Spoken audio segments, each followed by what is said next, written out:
Mother Teresa and institute of computer education में आपका स्वागत है।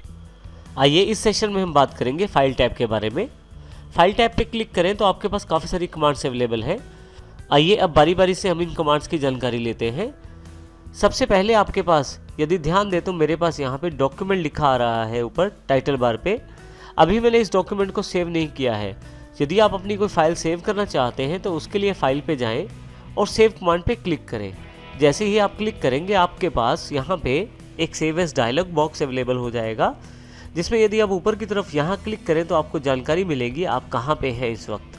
इसके अतिरिक्त आप यहाँ पे सेक्शन बने हुए हैं दो। लेफ्ट सेक्शन में आप किसी भी लोकेशन पर जा सकते हैं जहाँ आप अपनी फाइल को सेव करना चाहते हैं।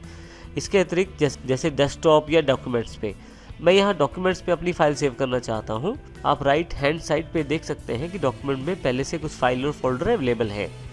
यहाँ मैं नीचे फाइल का नाम लिख देता हूँ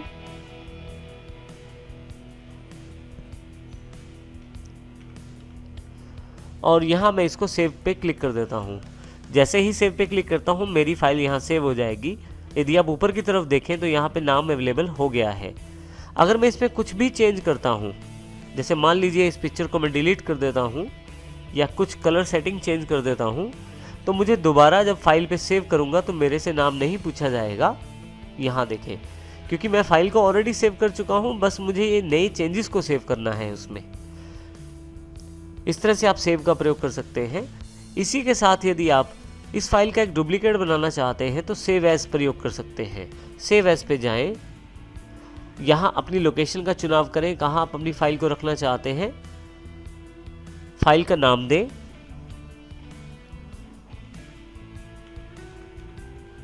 यदि इस नाम से पहले फाइल होगी तो आपको यहाँ विंडोज 10 के द्वारा एक एरर दिखाई दे जाएगा। आप एक नाम से दो फाइलों को सेव नहीं कर सकते। यहाँ पे देखिए मैंने नाम थोड़ा सा चेंज कर दिया है और अब मैं यहाँ पे सेव का बटन दबा देता हूँ तो देखिए ऊपर की तरफ मेरे पास नाम भी चेंज हो गया है।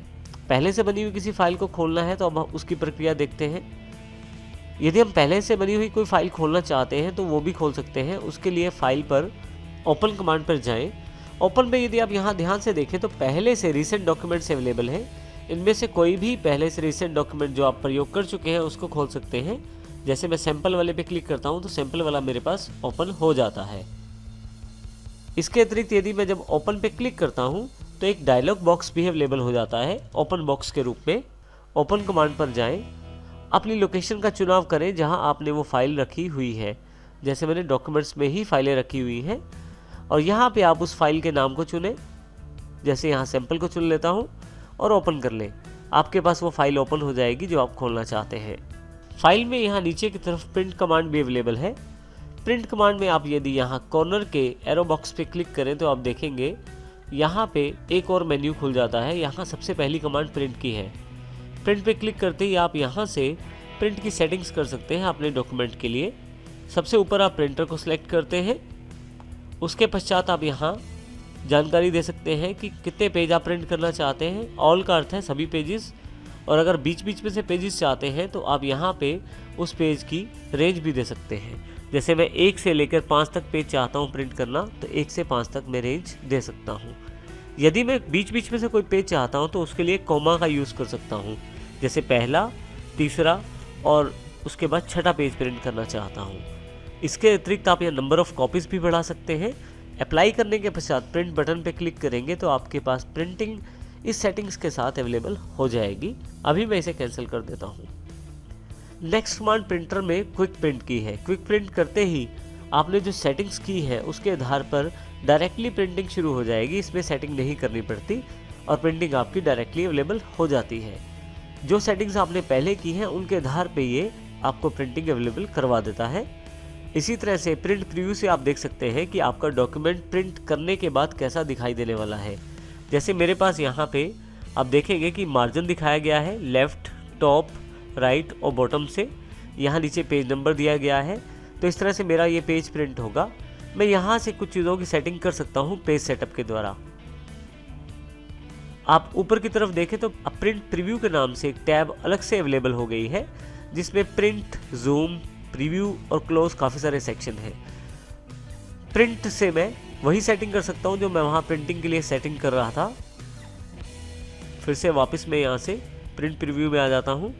पेज सेटअप से मैं अपने इस प्रिंटिंग के लिए जो पेज है उसकी सेटिंग कर सकता हूँ, जैसे कि साइज़ डिफाइन कर सकता हूँ। यहाँ मैंने A4 साइज़ ले लिया है। A4 साइज़ नॉर्मल फोटोस्टेट वाला पेपर होता है, आप उसका प्रयोग करते हैं नॉर्मली प्रिंटिंग के लिए भी। इसी तरह से आप अपनी आवश्यकता अनुसार पेज साइज़ चेंज भी कर सकते हैं यहाँ पे। इसके साथ ही आप यहाँ पे ओरिएंटेशन बता सकते हैं। यदि आप प्रिंटिंग को लंबाई में चाहते हैं तो पोर्ट्रेट अन्यथा लैंडस्केप करके प्रिंटिंग निकाल सकते हैं। लैंडस्केप में चौड़ाई में प्रिंटिंग आ जाएगी। आपको ये प्रीव्यू से जानकारी प्राप्त हो रही है कि किस प्रकार का बदलाव आने वाला है। इसी तरह से मैं मार्जिन डिसाइड कर सकता हूँ, जैसे लेफ़्ट का मार्जिन, राइट, टॉप और बॉटम, इनमें से जो मार्जिन मैं चेंज करना चाहता हूँ वो चेंज कर सकता हूँ। जैसे लेफ़्ट का मार्जिन मैं 2.25 कर देता हूँ। यहाँ यदि आप ऊपर प्रीव्यू में देखें तो लेफ़्ट का मार्जिन बढ़ गया है। ये चेक करने के लिए मार्जिन बढ़ा है, इसको मैं ओके कर देता हूँ। आप देखेंगे यहाँ भी मार्जिन बढ़ गया है। फिर से मैं पेज सेटअप पे आ जाता हूँ और वापस इस मार्जिन को 0.5 पे फाइनलाइज कर देता हूँ और राइट मार्जिन को भी 0.5 पे फाइनलाइज कर देता हूँ। ओके करते ही आप देखेंगे कि आपका जो डॉक्यूमेंट है वो 0.5 के मार्जिन के साथ अवेलेबल हो गया है। पेज सेटअप में आपके पास यहाँ पे प्रिंट पेज नंबर्स के ऑप्शन अवेलेबल है। यदि आप ये ऑप्शन हटा देंगे तो यहाँ नीचे पेज नंबर दिखाई नहीं देगा। यहाँ देखें पेज नंबर 1 आ रहा था, वो नहीं दिखाई दे रहा। यदि आप चाहते हैं कि दिखाई दे तो पेज सेटअप पे दोबारा जाएं, प्रिंट पेज नंबर्स को क्लिक करें और ओके कर दें। ये देखें नीचे पेज नंबर दिखाई देना शुरू हो गया है। इसी तरह से आप यदि जूम का लेवल बढ़ा या घटा चुके हैं तो 100% जूम पे आने के लिए आप इस बटन का प्रयोग कर सकते हैं। ये देखें अब ये बटन 100% दबाने से ही मेरा जो पेज है वो 100% जूम लेवल पे दिखाई देना शुरू हो गया है। यदि आप यहाँ प्रीव्यू में एक एक पेज करके देखना चाहते हैं तो 1 पेज क्लिक कर दीजिए।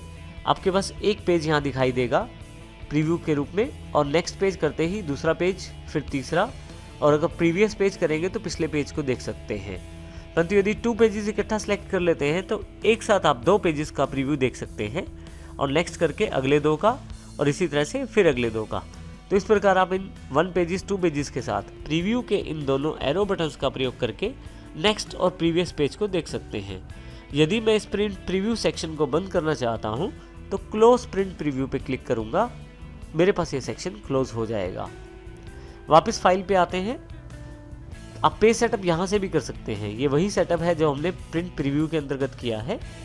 आप यहाँ से डायरेक्टली ईमेल भी सेंड कर सकते हैं अपने इस डॉक्यूमेंट को, परंतु इसके लिए आपके पास आउटलुक एक्सप्रेस की सेटिंग्स होना ज़रूरी है आपके विंडोज़ के ऑपरेटिंग सिस्टम में। इसके अलावा वर्डपैड के बारे में अबाउट वर्डपैड में पढ़ सकते हैं आप, जैसे कि यहाँ पे जानकारी दी गई है कि माइक्रोसॉफ्ट विंडोज़ का ये वर्डपैड एक ऐप है। इस तरह से आप ये जानकारी यहाँ प्राप्त कर सकते हैं। टाइटल बार में यदि आप लेफ्ट साइड पे देखें तो आपके पास एक छोटी सी क्विक एक्सेस टूल बार दी गई है इस सेपरेटर से पीछे। क्विक एक्सेस टूल बार का फ़ायदा ये है कि आप कभी भी किसी भी टैब पे क्यों ना हो, ये आइकॉन आपके पास हमेशा सामने रहते हैं। तो यहाँ पे किसी भी टूल को ऐड करने के लिए उस टूल पे राइट क्लिक करें, add to quick access tool bar करें। आप देखेंगे कि यहाँ पे वो टूल ऐड हो गया है। इसका अर्थ ये हुआ कि कभी भी मुझे टेक्स्ट को बड़ा करना है तो मुझे होम पे जाने की ज़रूरत नहीं है, मैं यहीं से इसका प्रयोग कर सकता हूँ। इसी तरह से यदि आप इस टूल को हटाना चाहते हैं तो राइट क्लिक करें, remove from access tool bar करें। देखिए वो टूल वहाँ से हट गया है। इस प्रकार आप क्विक एक्सेस टूल बार का प्रयोग अपनी सुविधा अनुसार जो टूल आप ज़्यादा प्रयोग करते हैं उसके लिए कर सकते हैं। इसी तरह से यहाँ पे एक रिबन को मिनिमाइज़ करने के लिए एक बटन दिया गया है। आप क्लिक करें तो आपके पास डॉक्यूमेंट एरिया बढ़ जाएगा। अब आप ज़्यादा एरिया में काम कर सकते हैं। और यदि आप रिबन को दोबारा खोलना चाहते हैं तो होम पे क्लिक करेंगे, ऑटोमेटिकली यहाँ पे अवेलेबल हो जाएगा रिबन। फिर से वापस आएंगे डॉक्यूमेंट में तो रिबन फिर से मिनिमाइज़ हो जाएगा। परंतु अगर आप उसे परमानेंट ओपन रखना चाहते हैं तो फिर से यहाँ से एक्सपेंड द रिबन बटन पे क्लिक करें। आपकी बार ये रिबन वापस नहीं जाएगा। इस प्रकार आप माइक्रोसॉफ्ट वर्ड ऐप का प्रयोग कर सकते हैं।